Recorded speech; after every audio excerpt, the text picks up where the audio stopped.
Hallelujah.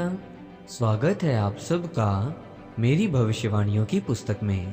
तो आइए हम आज के पवित्र वचन को पढ़ेंगे जो कि परमेश्वर के दास प्रेरित अंकुर यूसुफ नरूला जी के द्वारा लिखा गया है। आप सबसे अलग होंगे। जैसा कि निर्गमन की पुस्तक अध्याय 11 उसकी 7 आयत में लिखा है, पर इजरायलियों के विरुद्ध या मनुष्य या पशु किसी पर कोई कुत्ता भी ना भौंकेगा, जिससे तुम जान लो कि मिस्रियों और इजरायलियों में मैं यहोवा अंतर करता हूँ। मेरे प्रियो, परमेश्वर ने कहा जिससे तुम जान लो कि मिस्रियों में मैं यहोवा अंतर रखने वाला परमेश्वर हूँ। बाइबल कहती है कि जब परमेश्वर इजरायलियों को मिस्र में से निकालकर ला रहा था तो परमेश्वर अलग तरह के चिन्हों के साथ मिस्र के राजा फिरौन को डराता था, और परमेश्वर ने मूसा को बता दिया था कि मैं अलग अलग चिन्ह दिखाऊंगा, लेकिन उसे कठोर भी कर दूंगा ताकि मैं अपनी सामर्थ्य अपने नाम के निमित्त दिखाऊं। परमेश्वर ने जैसे महामारियों के रूप में चिन्ह दिखाए, जैसे ओलों का गिरना, अंधकार होना, फोड़ों का निकलना, ये सब मिस्रियों को दिखाए। जितने इजरायली लोग मिस्र में रहते थे और जितनी भी चीजें मिस्रियों के साथ होती थीं, इजरायलियों के साथ नहीं होती थीं।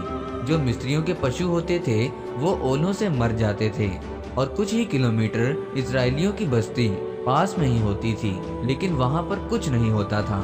इसीलिए परमेश्वर ने कहा कि तुम ये जान लो कि मैं यहोवा मिस्रियों और इजरायलियों के बीच अंतर करता हूँ। मेरे प्रियो, बाइबल हमें क्या बताती है?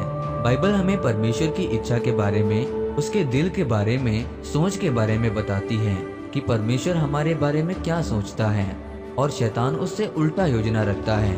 वो हमेशा आपको बाइबल के विरुद्ध चीजें बताएगा।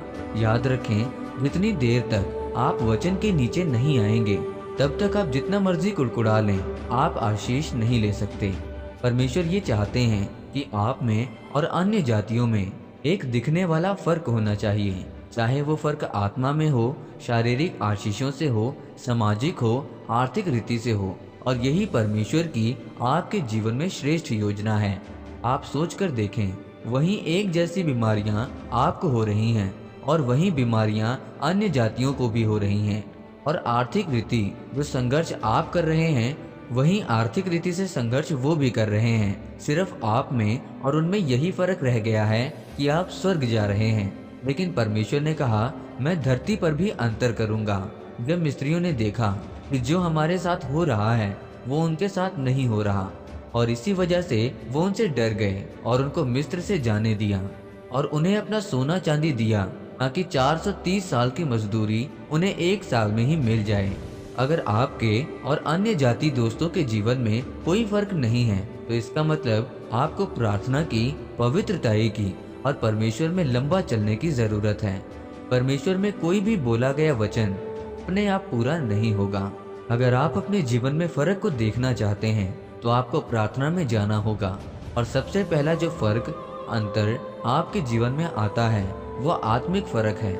इसीलिए मेरे प्रियो, अगर परमेश्वर में बढ़ना चाहते हैं तो अपने आत्मिक जीवन को बदलें, अपने प्रार्थना, उपवास और वचन पढ़ने वाले जीवन को बढ़ाएं, ताकि आप एक असरदार मसीही बन पाएं। आमीन। आइए इस प्रार्थना को आप मेरे साथ एक मन होकर करें। सर्वशक्तिमान परमेश्वर, इस वचन के लिए मैं आपका धन्यवाद करता हूँ।